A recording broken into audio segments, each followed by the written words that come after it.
अगला बिजनेस में अगला टॉपिक है विकेंद्रीयकरण, डिसेंट्रलाइजेशन। जैसा कि नाम से स्पष्ट है, सेंट्रलाइजेशन का मतलब होता है सारी शक्तियाँ अपने पास होना, और विकेंद्रीयकरण का मतलब होता है डिसेंट्रलाइजेशन का सारी शक्तियाँ अपने पास केंद्रित न होकर के शक्तियों का विभाजन होना। तो जो ये विकेंद्रीयकरण है ये अधिकार अंतरण का ही विस्तृत रूप है। ठीक है, अधिकार अंतरण में क्या होता है, थोड़ी मात्रा में अधिकार सौंपे जाते हैं अधीनस्थों को, लेकिन विकेंद्रीयकरण में तेजी से बहुत अधिक मात्रा में ये अधिकार सौंपे जाते हैं। एक उदाहरण देती हूँ, जैसे कि एक जो कंपनी है उसमें केवल जो HR डिपार्टमेंट है उसको ये सुविधा दी जाती है कि वो अपने डिपार्टमेंट में उसमें क्रय प्रबंधक को ये सुविधा दी जाती है कि वो अपने डिपार्टमेंट में सभी जितने भी व्यक्तियों की ज़रूरत है उनको वो कर सकता है, उनको भर्ती कर सकता है। ठीक है, केवल क्रय प्रबंधक को। लेकिन अगर सभी प्रबंधकों को ये आदेश दिए जाते हैं कि वो अपने अपने डिपार्टमेंट में कर्मचारियों की नियुक्ति कर ले, तो वो विकेंद्रीयकरण होगा। अगर एक को दिए जाएंगे तो वो अधिकार अंतरण होगा, अगर ज़्यादा मात्रा में दिए जाएंगे, सभी प्रबंधकों को दिए जाएंगे, तो वो विकेंद्रीयकरण होगा। देखो विकेंद्रीयकरण का विकेंद्रीयकरण अधिकार अंतरण का ही एक विस्तृत रूप है। इसके अंतर्गत निर्णय लेने के केंद्रों में वृद्धि हो जाती है, क्योंकि मध्य स्तर और निम्न स्तर के प्रबंधकों को भी महत्वपूर्ण निर्णय लेने के अधिकार प्रदान किए जाते हैं। विकेंद्रीयकरण और अधिकार अंतरण की प्रक्रिया लगभग एक जैसी होने के कारण प्राय इन दोनों के अर्थ के बारे में भ्रम रहता है। कुछ लोग दोनों को समानार्थी समझते हैं, लेकिन ये गलत है। इनके अंतर को एक उदाहरण द्वारा समझा जा सकता है। मान लीजिए कंपनी का मुख्य प्रबंधक उत्पादन विभाग के प्रबंधक को अपने विभाग में उन कर्मचारियों की नियुक्ति का काम सौंप देता है जिनका वेतन 10,000 रुपये से कम है। ठीक है, 10,000 से कम सैलरी वाले व्यक्तियों की अपॉइंटमेंट करने के लिए वो उसको कह देता है, तो ये अधिकार अंतरण कहलाएगा। इसके विपरीत यदि कर्मचारियों की नियुक्ति का यह अधिकार सभी विभागीय प्रबंधकों को सौंप दिया जाए तो इसे विकेंद्रीयकरण कहेंगे। यदि विभागीय प्रबंधक अपने इस अधिकार को वो प्रबंधकों को सौंप दे तो विकेंद्रीयकरण का और अधिक विस्तार हो जाएगा। इसी संदर्भ में कहा जाता है, यदि हम अधिकार सौंपे तो हम इसे 2 से गुणा करते हैं, और यदि हम विकेंद्रीयकरण करते हैं तो इसे बहुतेरों से गुणा करते हैं। ठीक है, ये हो गया इसका मीनिंग। अब डेफिनेशन हेनरी फ्योल के अनुसार हर वह कदम जो अधीनस्थों की भूमिका के महत्व को बढ़ाता है विकेंद्रीयकरण कहलाता है।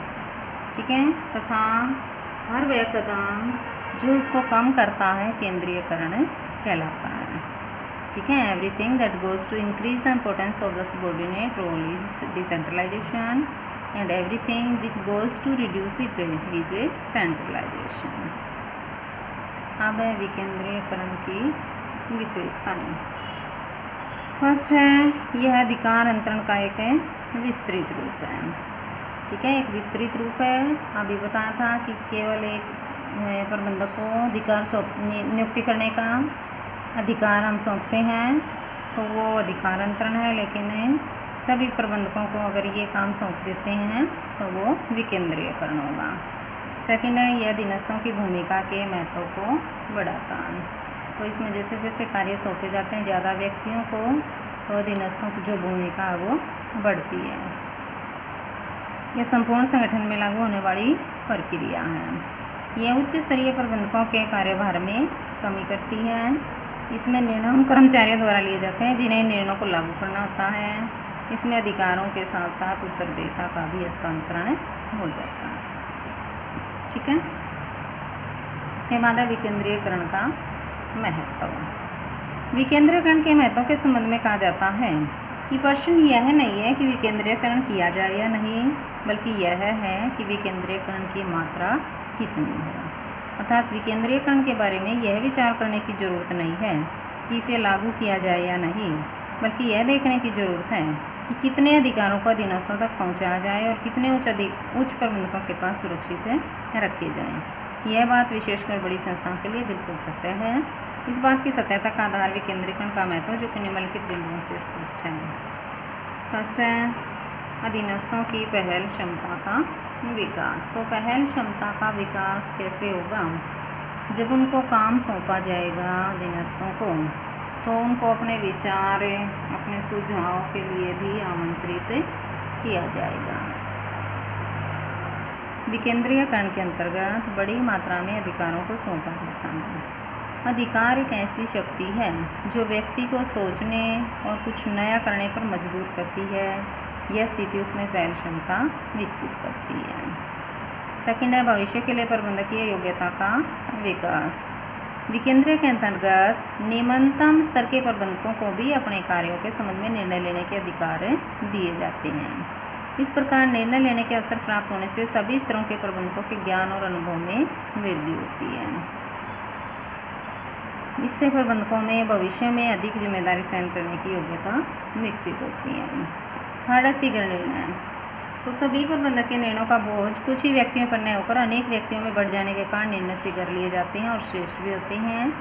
सभी व्यक्तियों को अपनी इकाई या विभाग की समस्याओं का पूरा ज्ञान होता है और इसी कारण वे अच्छे और शीघ्र निर्णय लेने में सक्षम हो जाते हैं। उच्च प्रबंधकीय कार्यभार में कमी। विकेंद्रीकरण के अंतर्गत दैनिक समस्याओं से संबंधित निर्णय लेने के सभी अधिकार अधीनस्थों को सौंप दिए जाते हैं, जिससे वे छोटी छोटी समस्याओं में नहीं उलझे रहते और उनके कार्यभार में काफ़ी कमी हो जाती है। इससे उनके पास पर्याप्त समय बचता है, जिसका प्रयोग वे संगठन के भविष्य को बेहतर बनाने और समन्वय स्थापित करने में करते हैं।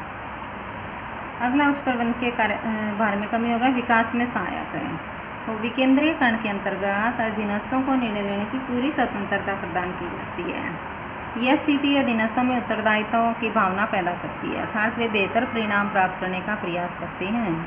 उनकी यह सोच विभागीय प्रतियोगिता को जन्म देती है। ऐसी स्थिति में सभी एक दूसरे से अच्छा काम करते हैं, जिससे संगठन का विकास संभव होता है। फिर बेहतर निर्णय। तो विकेंद्रीकरण से हर स्तर पर कार्य निष्पादन का मूल्यांकन करना और उत्तरदायिता निश्चित करना संभव होता है। प्रत्येक विभाग के उद्देश्य प्राप्ति में योगदान का पता लगाया जा सकता है। यह स्थिति प्रत्येक विभाग के लिए एक चुनौती के रूप में होती है। प्रबंधक इसका सामना करने के लिए अच्छे नियंत्रण पद्धति को अपनाते हैं। ठीक है, ये हो गया विकेंद्रीकरण। अगला चैप्टर है नियुक्तिकरण। ठीक है, नियुक्तिकरण क्या है? स्टाफिंग। सबसे पहले योजना बना ली, नियोजन कार्य में योजना बनाई, संगठन में ढांचा तैयार किया। ठीक है, उसके बाद तीसरा कार्य होता है प्रबंध का नियुक्तिकरण। नियुक्तिकरण में क्या किया जाता है? संगठन में जो ढांचा बनाया, ठीक है, उसमें पद जो स्थापित किए उनमें जान डाली जाती है। वहाँ पर व्यक्तियों को नियुक्त किया जाता है, स्टाफ को भरा जाता है। तो इसके बारे में कहा है, हमारी संपत्तियाँ प्रत्येक सायकाल दरवाजे से बाहर चली जाती है। मैन पावर के बारे में हमें निश्चित करना होगा कि अगली सुबह वे वापस आए।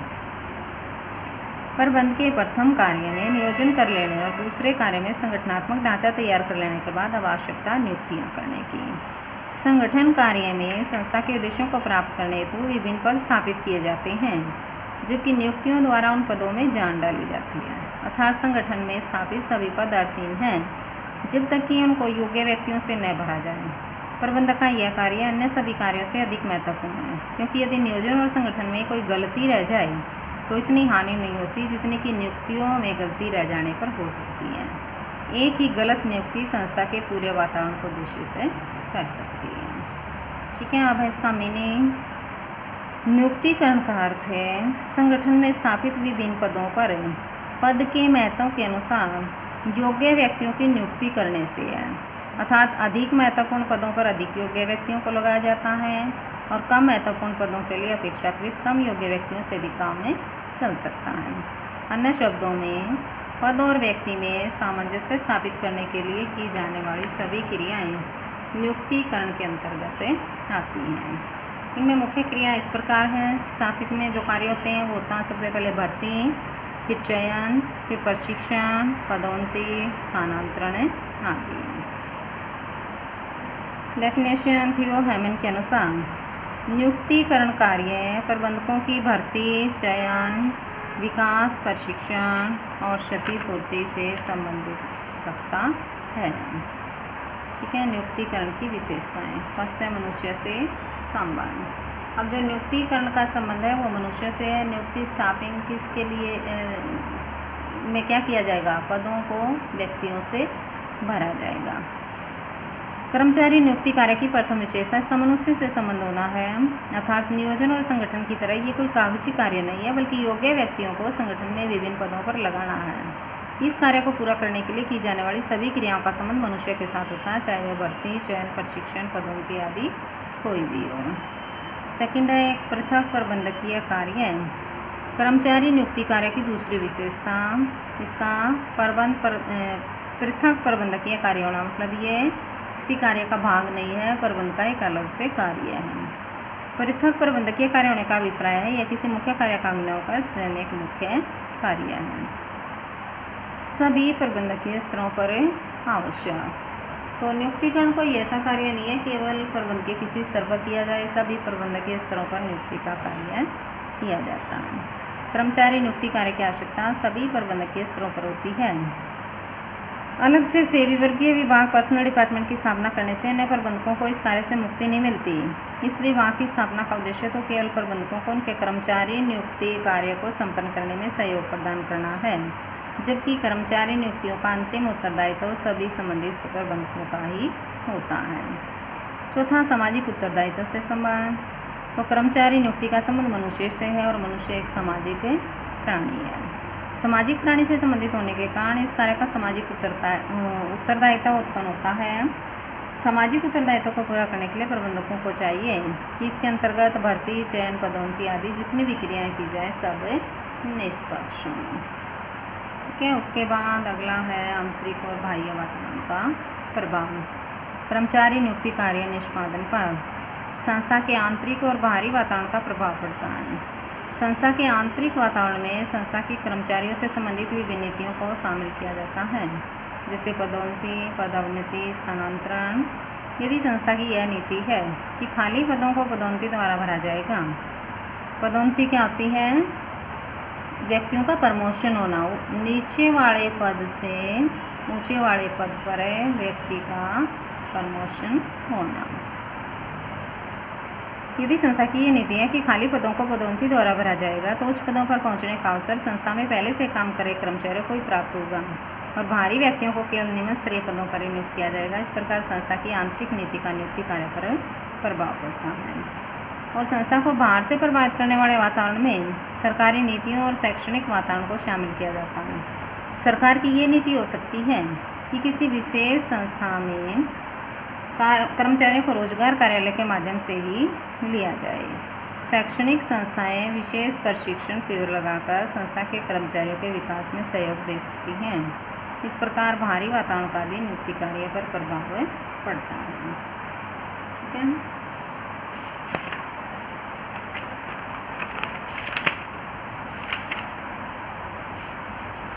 उसके बाद है